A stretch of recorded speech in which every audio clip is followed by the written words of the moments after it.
Okay, so here is what our Canvas site looks like, more or less. So you should see Art 2 and a picture and a couple of buttons. I'm going to walk you through this button here, which is class info, which will lead to the course syllabus. So you should be able to access this, print it if you need to, but here's some important information. At the top is a way to reach me. I prefer being reached through email. So if you could email me, I will email you back immediately or have a face-to-face conversation with me. There's a course description here. Materials, just as a reminder, there is a $50 suggested donation, and that helps cover the cost of materials, specifically consumables, which means items that you will use, and once they're used, you can't use them a second time, like paint. So if you pour paint out of a container, you can't put that paint back and reuse it for another student, or things like canvas. There are some recommended items that you have. You don't have to, but it's a good idea to have a Chromebook and a charger. Sketchbook can be really useful because we sketch things out, especially thumbnail sketches, which is kind of like a precursor to doing a painting.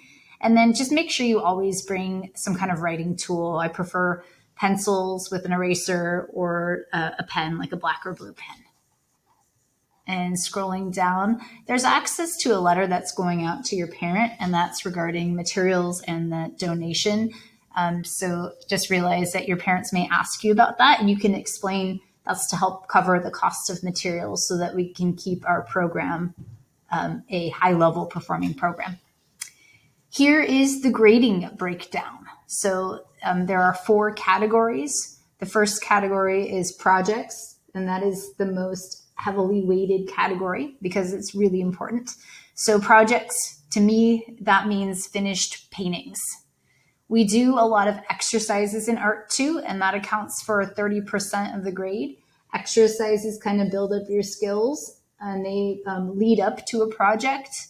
Then there's productivity. That means, are you actively engaged in the class every class period? That is 10% of your grade.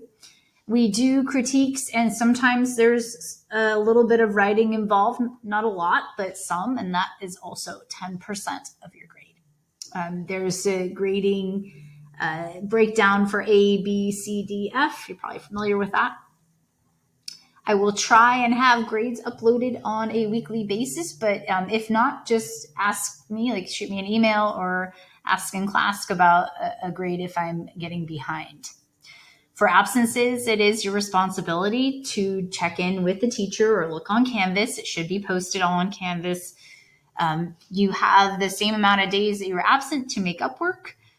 I'm pretty flexible when it comes to things, both in terms of like absences. If you miss some time, I can modify the assignments, but also that's true of the class assignments that I give you guys. If you're unhappy with what I'm suggesting, you need to come and talk to me, and we can usually work through and find a solution that works for both of us. Here are the classroom policies.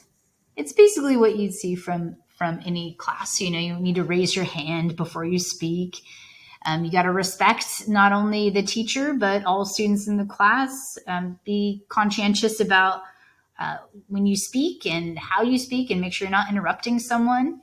Really, the only food that you should have in here is water, but if you do need a snack, it's permissible as long as you ask and as long as there are no nuts in it, because there's a lot of people with allergies. Cell phones should really be away in class. I don't like cell phones out while I'm teaching, so they should be in your backpack unless I tell you to have them out, because occasionally there is times where a phone can be useful. You just want to make sure that you attend class regularly. So kids who are there every day in their seat and are participating are going to do well.